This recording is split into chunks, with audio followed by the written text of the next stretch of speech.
ओम श्री गणेशाय नमः। ओम नमः शिवाय। अगर आप शास्त्र नहीं पढ़ सकते, कीर्तन नहीं कर पाते और लंबा ध्यान भी नहीं कर सकते, तो क्या फिर भी शिव जी की कृपा पाना संभव है? शिव महापुराण कहता है हाँ, और यह भी आसानी से संभव है, केवल शिवलिंग या शिवजी की मूर्ति की पूजा से। पिछले अध्याय को आगे बढ़ाते हुए अब प्रस्तुत है भगवान शिव के लिंग एवं साकार रूप की पूजा के रहस्य और महत्व नाम का 5वां अध्याय। कृपा करके अपने विचार कमेंट्स के द्वारा हमसे जरूर साझा करें।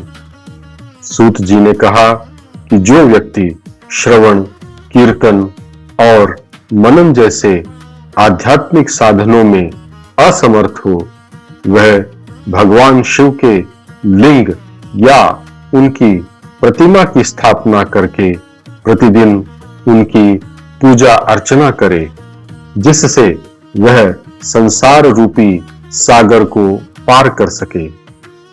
अपनी सामर्थ्य के अनुसार बिना किसी बेईमानी के धन का प्रबंध करे और शिवलिंग या शिव मूर्ति के लिए निरंतर समर्पित भाव से पूजन और अर्पण करता रहे। वह व्यक्ति भक्ति के साथ मंदिर के मंडप, मुख्य द्वार, तीर्थ, मठ, धार्मिक क्षेत्रों और उत्सवों के लिए दान दे तथा वस्त्र, गंध, माला, धूप और दीप आदि वस्तुएं श्रद्धा पूर्वक चढ़ाए। सूत जी ने कहा कि भगवान शिव को कई तरह के भोग, मालपुए और स्वादिष्ट पकवान चढ़ाएं। साथ ही छाता, झंडा, पंखा, चंवर और अन्य पूजा सामग्री भी भेंट करें। शिवलिंग और शिव की मूर्ति दोनों के लिए राजाओं जैसा ठाठ बाट राजसी सेवा रखें और अपनी क्षमता के अनुसार परिक्रमा, प्रणाम और मंत्रों का जाप करें। भगवान शिव के लिंग और उनकी मूर्ति की स्थापना से लेकर विसर्जन तक की पूजा रोज सच्ची श्रद्धा के साथ करनी चाहिए।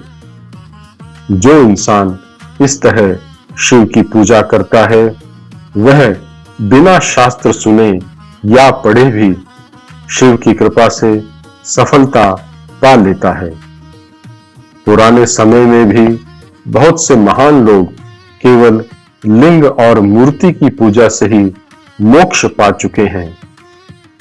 मुनियों ने पूछा कि हे सूत जी, बाकी सभी देवता तो अक्सर केवल मूर्तियों में ही पूजे जाते हैं, फिर भगवान शिव की पूजा लिंग और मूर्ति दोनों रूपों में हर जगह क्यों होती है?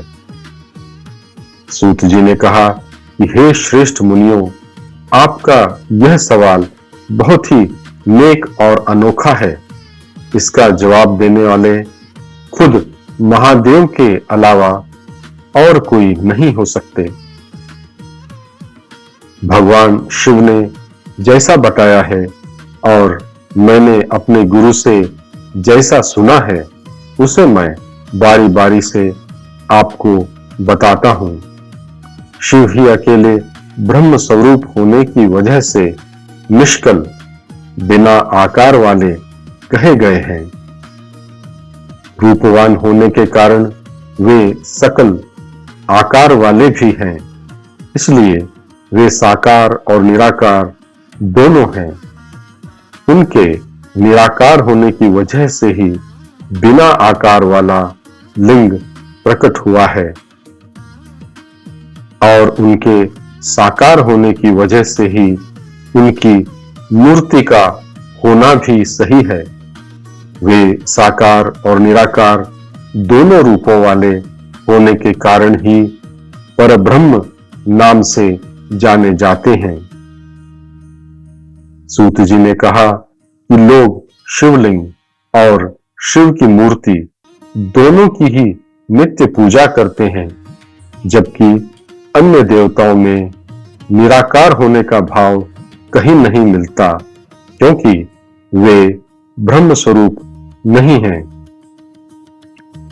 इसी वजह से बाकी श्रेष्ठ देवता निराकार लिंग रूप में नहीं पूजे जाते, क्योंकि वे ब्रह्म नहीं हैं और जीवात्मा होने के नाते उनकी अपनी सीमाएं हैं। अन्य सभी देवता केवल साकार रूप में होने के कारण ही मूर्तियों में पूजे जाते हैं। उन दूसरों में जीव का भाव है, जबकि शिव का ब्रह्म स्वरूप होना ही उनकी असली पहचान है।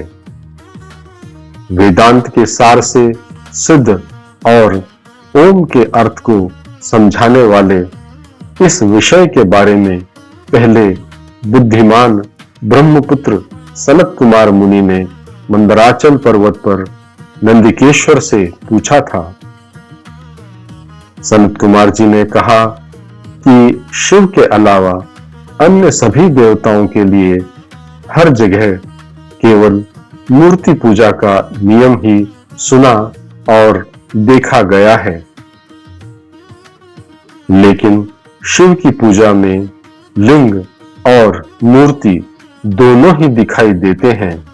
इसलिए हे कल्याणकारी, आप मुझे इस बात का रहस्य अच्छी तरह समझाएं। नंदिकेश्वर जी ने कहा कि हे निष्पाप सनत कुमार, मैं आपको शिव का वह रहस्य बताता हूं जो ब्रह्म की पहचान है और केवल भक्तों के लिए ही उपलब्ध है। शिव ही ब्रह्म स्वरूप है और निराकार होने की वजह से ही उनकी पूजा में लिंग को भी सभी वेदों में सही माना गया है। शिव के साकार होने के कारण ही उनकी मूर्ति की पूजा भी पूरी दुनिया में प्रसिद्ध है। नंदिकेश्वर जी ने कहा कि शिव से भिन्न अन्य देवताओं में जीवत्व होने के कारण उनके केवल साकार रूप की ही सब जगह पूजा होती है। वेदों के निर्णय के अनुसार केवल मूर्ति की ही पूजा मान्य है, क्योंकि देवताओं के प्रकट होने पर उनका केवल साकार रूप ही दिखाई देता है। शिव के पूजन में लिंग और मूर्ति दोनों ही दिखाई देते हैं। सनत कुमार जी ने कहा कि हे महाभाग, आपने शिव और अन्य देवताओं के भेद को परमार्थ रूप से बताते हुए लिंग और मूर्ति के प्रचलन के विषय में जो कहा है वह सत्य है। इसलिए वह श्रेष्ठ लिंग क्या है जिससे मूर्ति आदि की उत्पत्ति हुई है? हे योगेंद्र, मैं उस लिंग के प्रकट होने के लक्षणों को सुनना चाहता हूं। नंदिकेश्वर जी ने कहा कि हे वत्स, आपकी प्रीति के कारण मैं आपसे उस परम सत्य को कहता हूं। बहुत पहले बीते हुए एक कल्प में जब महाकाल का समय आया, तब ब्रह्मा जी और विष्णु जी के बीच परस्पर युद्ध होने लगा। उनके अहंकार को मिटाने के लिए परमेश्वर शिव ने उनके बीच एक निराकार स्तंभ के रूप में अपना स्वरूप प्रकट किया। तब अपने लिंग के लक्षणों के कारण उस स्तंभ से निराकार शिव ने जगत के कल्याण की इच्छा से अपना स्वयं का लिंग प्रकट किया। तभी से लोकों में शिव के निराकार लिंग और साकार मूर्ति की कल्पना की गई है। शिव के अतिरिक्त अन्य देवताओं की केवल मूर्ति ही कल्पित है, जो उन देवताओं के अनुसार शुभ फल देने वाली है, परंतु शिव का लिंग और मूर्ति दोनों ही रूप शुभ हैं तथा भोग और मोक्ष प्रदान करने वाले हैं। इस प्रकार श्री शिव महापुराण के अंतर्गत प्रथम विद्येश्वर संहिता में शिवलिंग की महिमा वर्णन नामक 5वां अध्याय पूर्ण हुआ। कथा आगे चलती रहेगी।